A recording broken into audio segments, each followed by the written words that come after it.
What's up, guys? Thomas Mott here. Welcome into the Thomas Mott Show on a Sunday afternoon. The Philadelphia Eagles are 3-0, and boy, oh boy, did they look good. I don't want to see any negative comments in the comment section. Okay, fine. You can do whatever you want in the comment section. But I'm just saying that was a nearly flawless victory for the Philadelphia Eagles, and I obviously want to go ahead and jump into that right now. Obviously, at the end of today's show, we'll look at some of the other NFL scores. I was way wrong during my pregame show today on the Thomas Mott Show. The Dolphins are legit, and I was wrong about that. We'll talk about that coming up here in just a second. But first, the Philadelphia Eagles. Where do you go, right? Where do you start in this one? I'm rocking the DeVonta Smith jersey. You saw A.J. Brown, obviously, in my thumbnail there. But I think we got to go to the defense first. I think we could not talk about how great the offense was without first mentioning this Philadelphia Eagles defense. The one thing I said, I've been ripping on them all week. Where's the pass rush?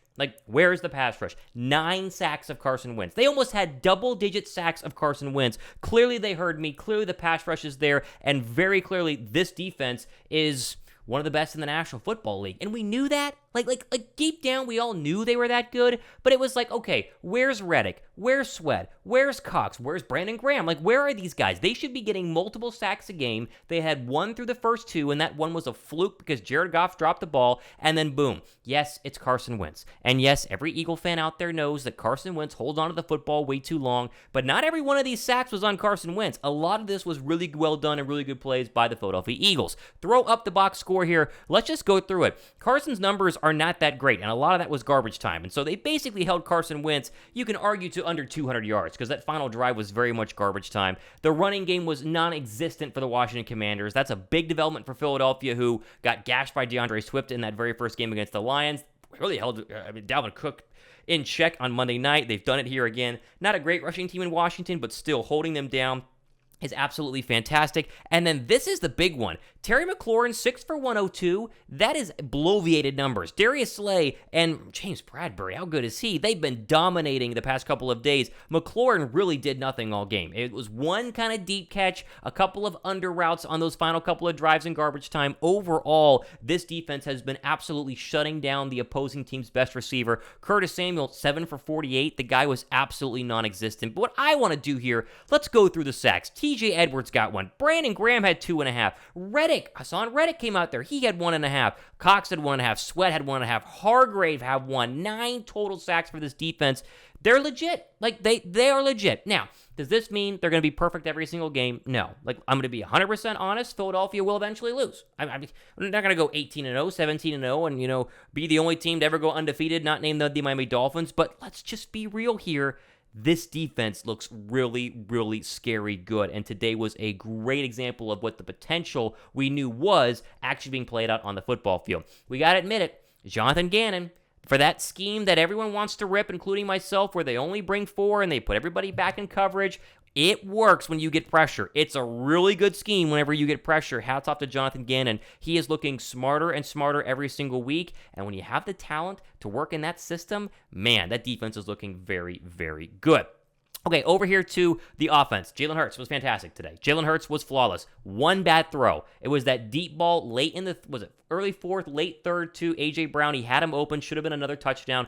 That was it. I can't think of another bad throw. He was on time, on target. Oh my gosh. 22 of 35, 340, 3 touchdowns. Again, no picks. His only pick was last week, and it was off the hands of Kenny Gainwell. He holds onto the football, only sacked 3 times. They were fantastic. They were absolutely fantastic throwing the football. The running game, they were committed. That's what I like. I know they didn't get to 100 yards. It's supposed to be the number 1 rushing offense, but the passing was working so well. You could tell Shane Steichen was just keep throwing the ball. It was unbelievable. Can we talk about DeVonta Smith? Everybody freaked out, including myself, week 1 when DeVonta Smith had 0 catches on 4 targets against the Lions, and we all said, where is this kid? How about 8 for 169?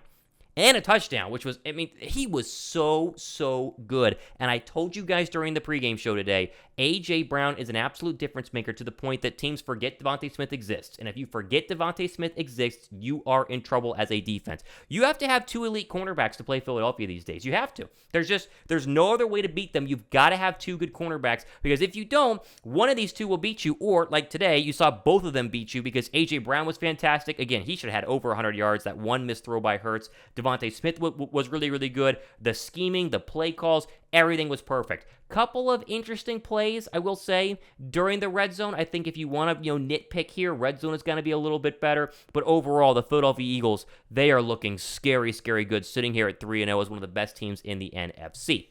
Now, I actually, my mom mentioned this. She was texting me watching the game. She says, I'm worried about Philadelphia in the fourth quarter because we haven't really had to play in a fourth quarter. And not necessarily 100% true. They did have to kind of pick things up against the Lions in the fourth quarter. But she is right to the fact that each fourth quarter we've gone into, Philadelphia's had a massive lead. It's going to be very interesting to see what the Eagles are able to do when they finally get into a close game. Now, whether that's next week against the Jaguars or the week after that against the Cardinals or the week after that against the Cowboys or weeks and weeks and weeks from now. We don't know. I have no idea whenever the Eagles are going to be genuinely tested in a dogfight in the fourth quarter. But I guess if you do want to mention one thing the Eagles are not, or is an unknown, because the sacking was an unknown until today, it's what they do in the fourth quarter of a close game. What if they're losing in the fourth quarter of a close game? But guess what? I would much rather be a football team that doesn't know what you are in the fourth quarter because you're dominating everybody else. Literally dominating everybody else. Philadelphia 3-0.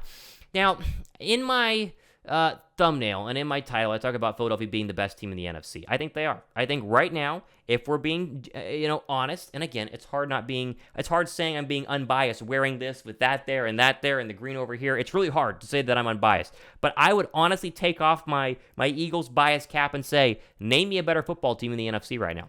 Like genuinely, name me a better football team in the NFC. Sure, you can talk about Green Bay this, Green Bay that. Maybe the Bucs are kind of up there. There is not a more complete football team and a hotter football team right now in the NFC than the Philadelphia Eagles. And that can change. We're 3 weeks in, and I am one of the people that preaches all the time patience. You've got to wait. You don't know what this team is until a couple of more games, blah, blah, blah, whatever. But right now, this is the best team in the NFC. And if I'm wrong, I want you guys to let me know. If I'm right, though, drop a like right now on this video. Let's get just a bunch of likes on this show. I think you guys are all pumped about how good Philadelphia is. They look so fantastic right now. I'm hyped. Seeming like they were injury-free. We'll find out more tomorrow on the Monday edition of the Thomas Mott Show. Reddick a little bit slow to get up. Darius Slay's dealing with something. I don't know what it is. Darius Slay's dealing with something. I saw him limping on the sideline in the fourth quarter. He signed some autographs and walked away and was limping. Not sure what that is, but keep an eye on that. But overall, it was a healthy game for Philadelphia. Dickerson went out. Opeta came in. That was more precautionary based on what I saw. Dickerson's not 100%, and when the fourth quarter you have a big lead, there wasn't any point to play him, so they were fine. Over here to the national stories. Right now, of course, I'm filming this while the late games are going on, so ignore these three because these are obviously going to be different by the time you watch this video. Here's the deal. When you go through these games, I was big wrong on a lot of them. First off, Bears-Texans was nothing. The Raiders are a dumpster fire. I know they scored there to go ahead and have a chance to tie this game, but the Raiders at 0-3 are a dumpster fire. The Colts, I was wrong about the Colts. I mean, Matt Ryan, he wasn't great in this game statistically, but the fact that Colts were able to beat what was undefeated Chiefs and Patrick Mahomes, hats off to them. Give credit where credit is due, and give credit to the 3-0 Miami Dolphins. The Dolphins, that defense is legit. And Tua, again, great touchdown pass to go ahead and give them the lead, but that defense in Miami is the reason why they're winning football games. The secondary is scary good, and the fact they were able to beat the Bills for the first time in 7 seasons, that is impressive by Miami. Who would have thought the Eagles and the Dolphins would be the two best teams right now in the NFL with the two quarterbacks that no one believed in from a national level? That is fun stuff. Vikings should have lost that game. Stinks to be a Lions fan today. Minnesota, they struggled a lot in that one, but I cannot believe that the Lions blew that one. That's just bad football teams don't know how to win. That's a clear example of what that is.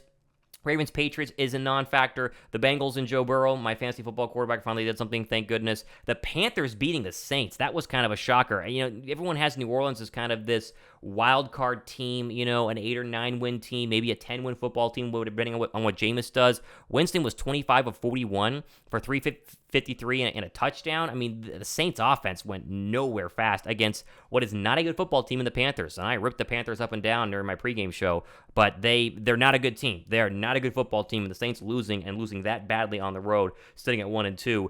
Maybe the NFC South is really trash, and it's just the Bucs. It's seemingly that could go ahead and be the case. But the main focus here is very, very clear. Philadelphia is legit. And this idea of a trap game, this idea of a Carson Wentz revenge game, it was hyped up all over the place over the past week, and that's fine. I mean, listen, a lot of people thought it could be a trap game. I had an idea maybe Wentz could ball out. In the end, though, Carson Wentz showed his true colors. The Eagles' defense has proven that they are a 3-level defense now. It is not just front linebacker, secondary. It is all of them, right? It's not just, I should say, linebacker and secondary, the front four. If you're getting 9 sacks a game, heck, if you're getting 4 or 5 sacks a game, this defense is going to be impossible to beat. I mean, really, really impossible to beat. And I thought the offense and the receivers, it's the most fun and the most explosive we've had in terms of an Eagle team since maybe the 2009, 2010 Vic team. But I think Philadelphia's better than that team right now. I think defensively, for sure they are. Offensively, Hurts is doing some special things. He's very much in the conversation for MVP.